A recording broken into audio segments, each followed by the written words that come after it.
이번 영상에서는 3분기 호실적을 거둔 금호타이어와 함께 타이어 산업에 대해 살펴보겠습니다. 금호타이어는 3분기 영업이익으로 1,085억 원을 벌었습니다. 이는 시장 기대치 914억 원 대비 18.74% 많은 실적입니다. 참고로 컨센서스는 증권사가 제시한 실적 예상치의 평균을 뜻하는데요.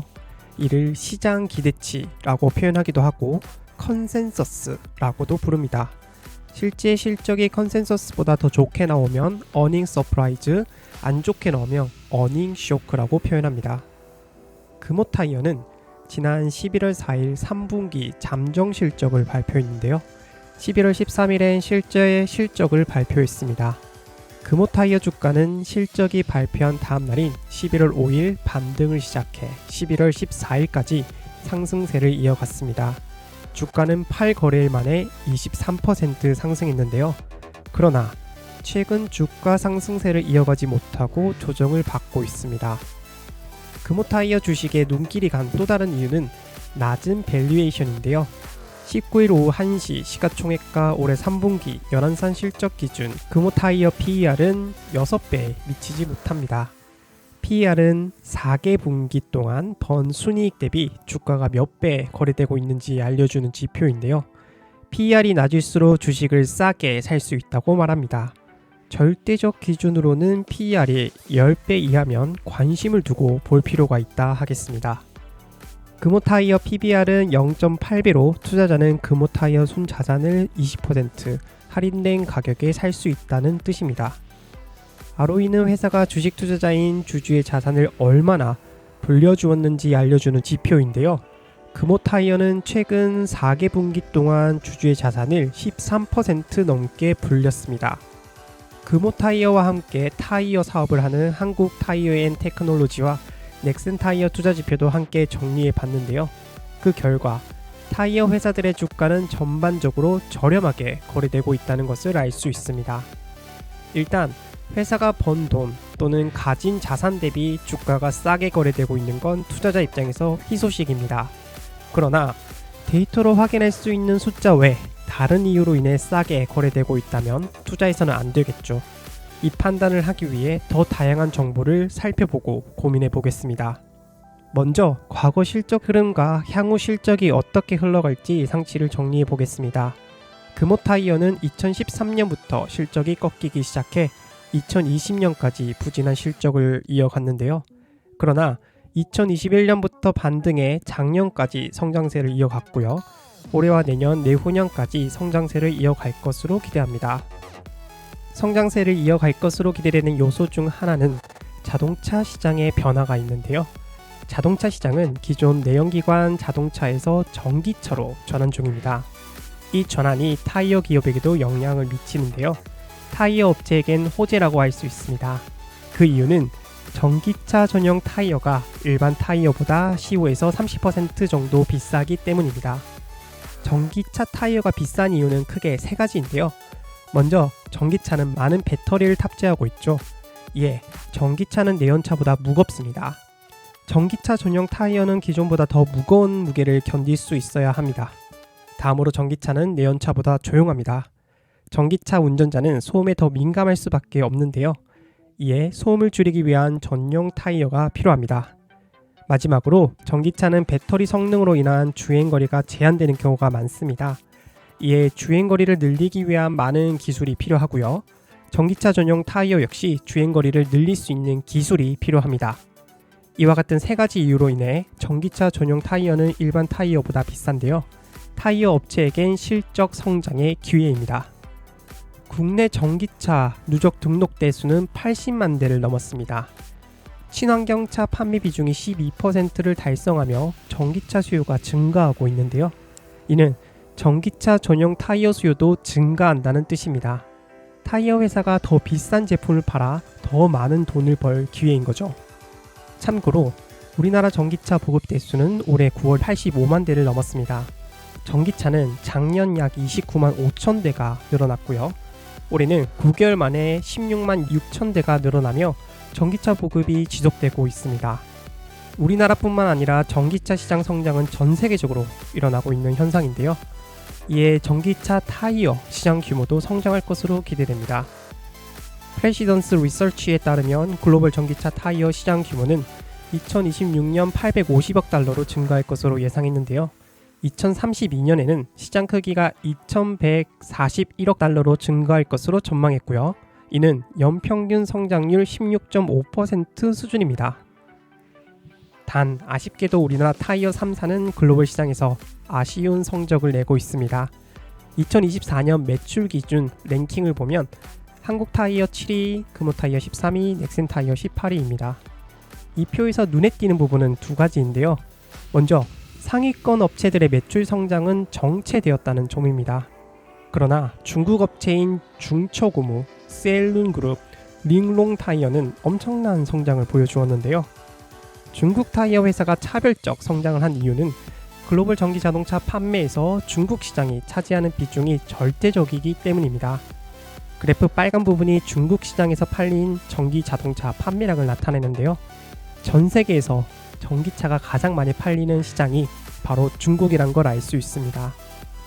이렇게 성장하는 중국 전기차 시장에서 중국 타이어 업체는 성장하고 있는데요. 다행히 우리나라 한국 타이어는 중국 시장에서 선전하고 있고요. 금호 타이어도 점유율 5%대를 차지하며 중국 시장을 공략하기 위해 노력하고 있습니다. 단 금호 타이어와 우리나라 타이어 업체에겐 중국은 주요 시장은 아닙니다. 올해 3분기 기준 지역별 매출 비중을 보면 북미 34%, 유럽 27%로 가장 큽니다. 유럽은 중국 시장만큼은 아니지만 전기차 보급이 활발히 이뤄지고 있는 곳이라 전기차 타이어 수요 증가에 따른 수혜를 볼 수 있을 것으로 기대됩니다. 그러나 전기차 타이어 시장이 성장하는 것에 비해 전체 자동차 시장의 성장은 정체될 가능성이 큰데요. 지난 7월 23일 한국자동차 모빌리티 산업협회 보고서에 따르면 올해 자동차 수요 증가율은 1%대에 그칠 것으로 보입니다. 또 내년은 0.6%, 내후년은 2.5%로 자동차 산업 자체의 성장은 기대하기 어렵습니다. 즉, 자동차 시장은 파이는 그대로인 가운데 자동차 형태가 내연기관에서 전기차로 전환되는 과정을 겪고 있습니다. 이와 같은 과정에서 타이어 회사는 가격 상승 효과를 누릴 것으로 기대됩니다. 그러나 자동차 수요 증가에 따른 성장은 어려울 것으로 보이죠. 타이어 회사의 실적이 폭발적으로 성장할 것이란 기대를 하지 않는 이유입니다. 또 다른 리스크 중 하나는 관세인데요. 11월 5일 발간된 하나증권 리포트에 따르면 현재 타이어 회사는 미국 관세율 25%를 적용받고 있다고 합니다. 금호 타이어는 월 120억 원 규모의 비용이 발생했고요. 4분기는 추가 비용 150억 원 규모가 발생할 것으로 전망했습니다. 다행인 점은 내년부터 관세율이 25에서 15%로 줄어들 예정입니다. 이에 따른 비용은 연 1,400억 수준으로 지난해보다 약 130억 원 줄어들 것으로 기대합니다. 금호 타이어는 판가 인상을 통해 50% 만회하고 제품 믹스를 개선해 70%까지 관련 부담을 상쇄하는 것을 목표로 한다고 합니다. 즉 실질적인 비용 증가는 약 420억 원 수준입니다. 금호 타이어 광주 공장은 지난 5월 대형 화재가 발생했습니다. 이에 올해 3분기 기준 국내 공장 가동률이 77%로 하락했습니다. 하나증권 리포트에 따르면 광주 공장 화재로 인한 생산 차지 물량은 600만 본 수준이라 하는데요. 매출액으로는 약 5천억 원의 차질이 발생한 것으로 보입니다. 단 중국, 베트남 공장 가동을 높여 200만 본 정도는 만회할 것으로 예상하는데요. 화재에 따른 후속 조치로 한평 공장을 신설할 계획입니다. 총 6,600억 원을 투자해 500만 본 생산 능력을 확보할 계획인데요.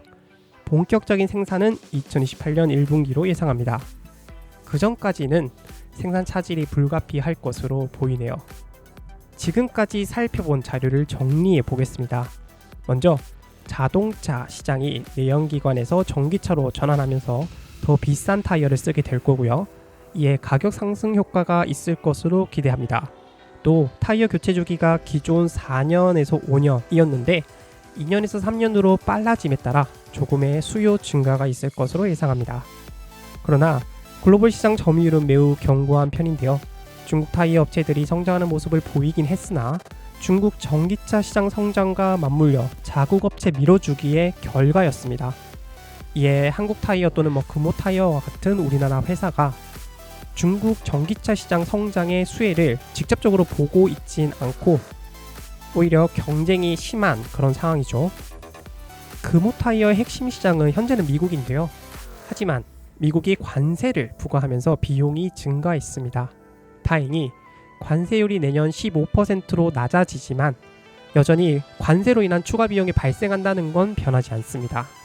추가로 금호타이어는 지난 5월 광주 공장 화재로 생산 차질을 빚고 있죠. 다행히 여러 방면으로 피해를 최소화했지만 새로운 공장을 신설해 가동하기까지는 시간이 걸릴 예정입니다. 결론적으로 금호타이어는 가격 인상 효과를 누릴 것으로 기대됩니다. 그러나 수량 증가에 따른 효과는 제한적일 것으로 보고요. 비용은 관세 효과로 증가세를 보일 것으로 예상합니다. 또 수량 증가가 없으니까 규모의 경제 효과 같은 그런 비용 감소 효과가 없을 거고요.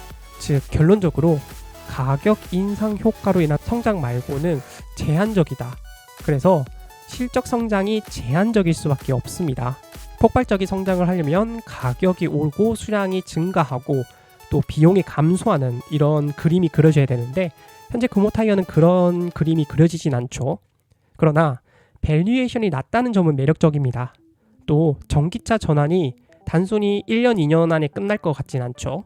전기차 전환은 계속해서 일어날 거고요. 전기차 전환으로 인해서 더 비싼 타이어가 계속해서 팔려 나갈 겁니다. 그래서 가격 인상 효과가 꽤 지속될 수 있다는 점은 매력적입니다. 이에 저는 금호타이어를 제한된 성장주라고 결론 내리고 싶습니다. 이 제한된 성장주는 기대 수익률에 따라서 투자를 할 수 있냐 없냐로 구분을 하는데요. 저는 조금 더 욕심을 내서 금호타이어보다 조금 더 좋은 종목을 찾아 투자하는 게 좋지 않을까라는 개인적인 생각을 남기면서 이번 영상을 마치도록 하겠습니다.